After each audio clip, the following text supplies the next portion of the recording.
One of the most beautiful things about paradise, about Jannah, and it is full of beauty, and Allah has prepared for its inhabitants, may Allah make us amongst them, that which no eye has seen, no ear has heard, and no imagination could ever comprehend.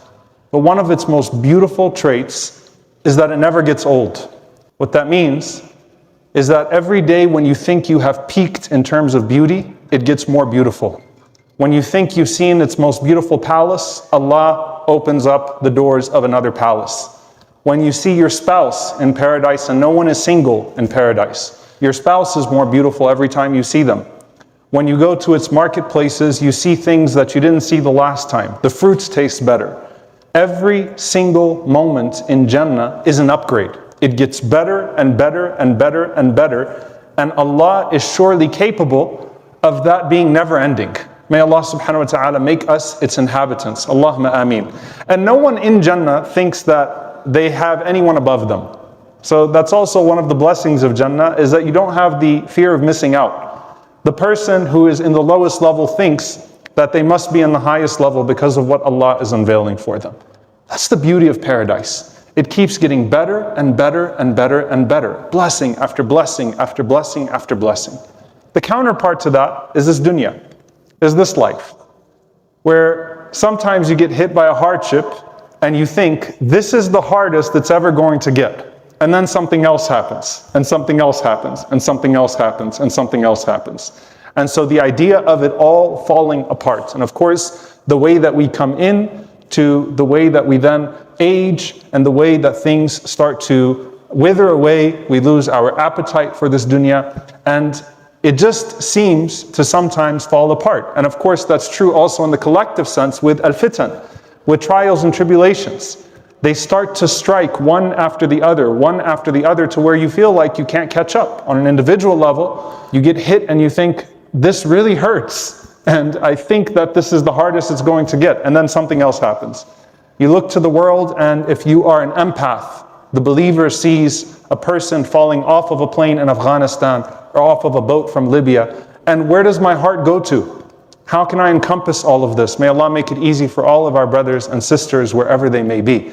So Jannah keeps getting better. Dunya, seemingly at least, seems to keep getting worse. And one of the things that happens to us is that sometimes it's also our perception that when one trial hits, we read into things that aren't necessarily trials as being trials after that, or we magnify our trials. You know, it's like if someone is in a boxing ring and they get hit and they say, you know, you can tell that the fighter was never the same for the rest of the fight, even if they managed to get back up and they managed to recover, but the effect of that hit was there. And so sometimes what happens after a major trial hits you in life, you start reading into it way more than what should be read into it, and it's like, Ya Allah, why is it all falling apart? What's happening? Why do the punches keep on coming?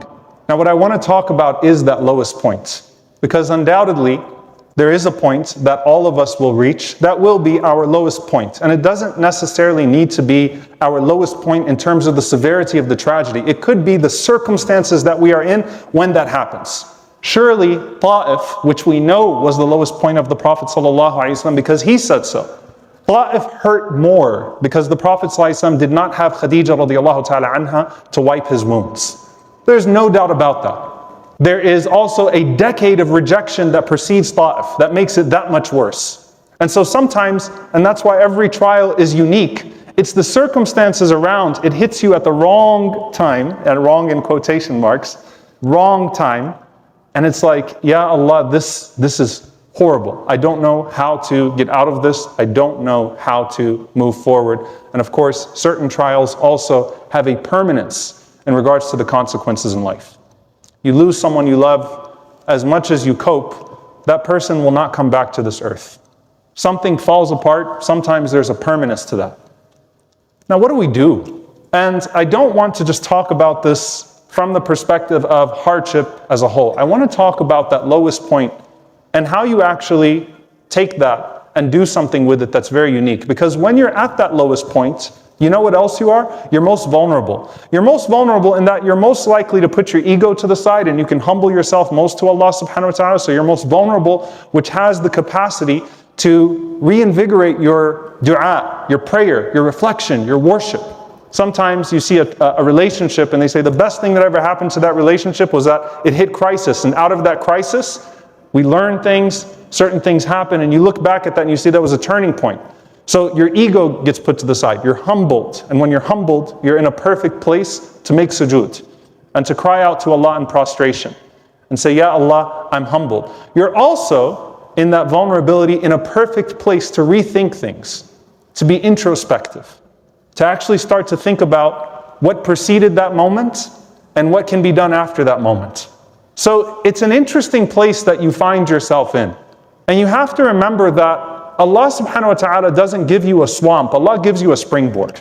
When you're in that low point, you have a chance to jump up. There is no fall that any of us will ever encounter than the literal fall of Adam alayhi salam from paradise to earth.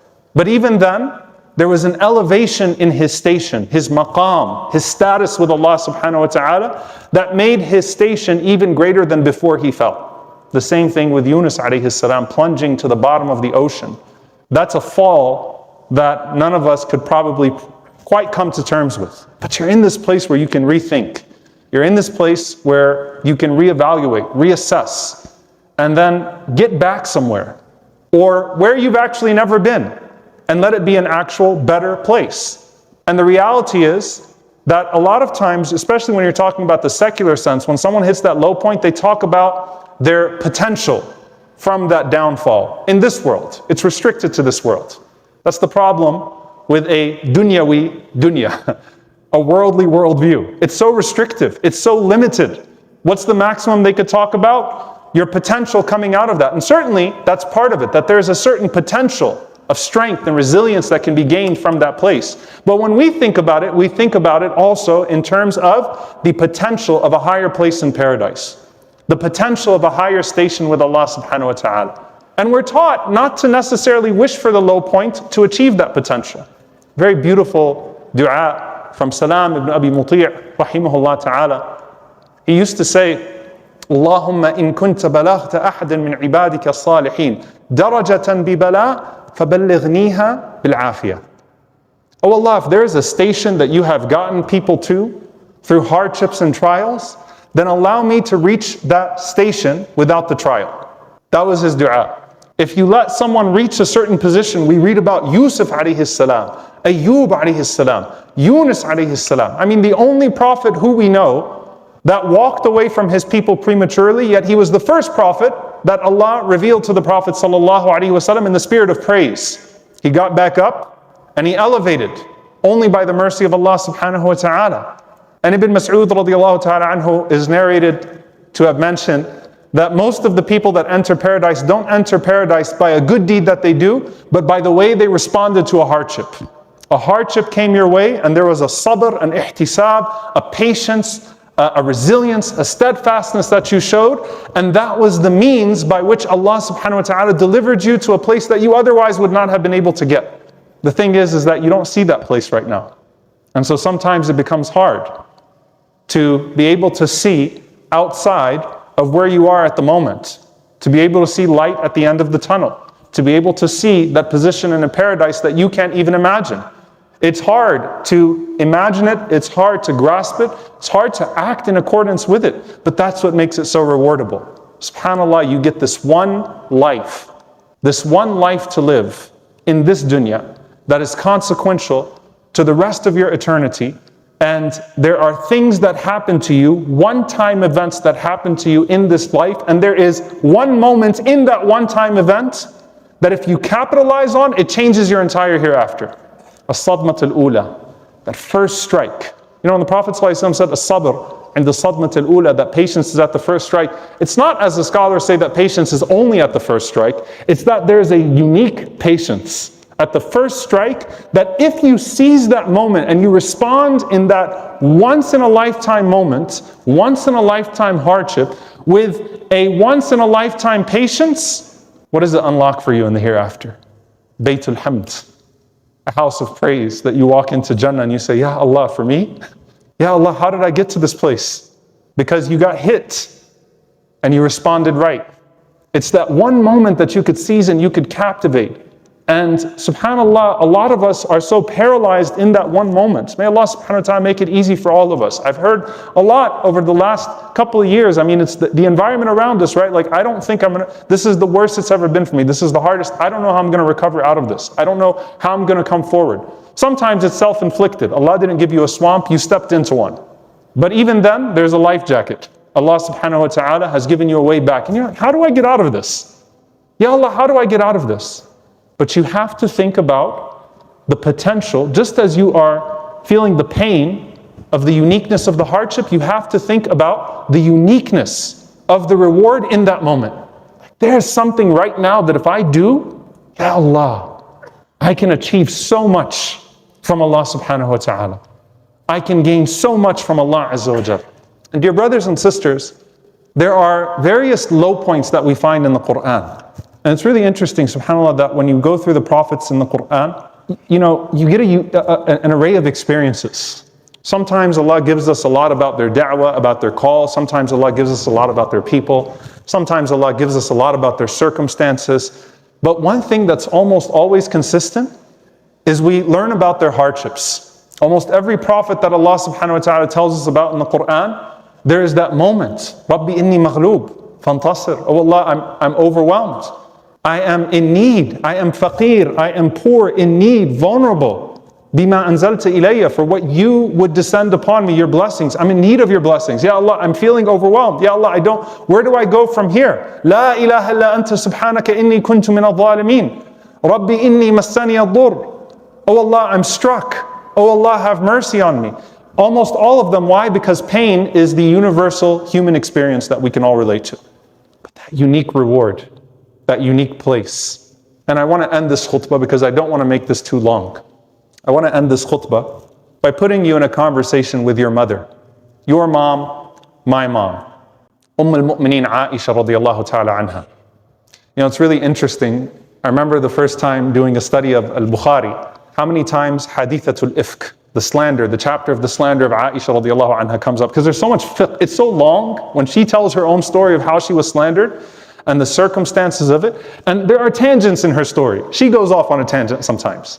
There is fiqh in there. There's jurisprudence to be learned. You go through the books of hadith, you can go one by one, capture this moment, capture that moment, and these gems.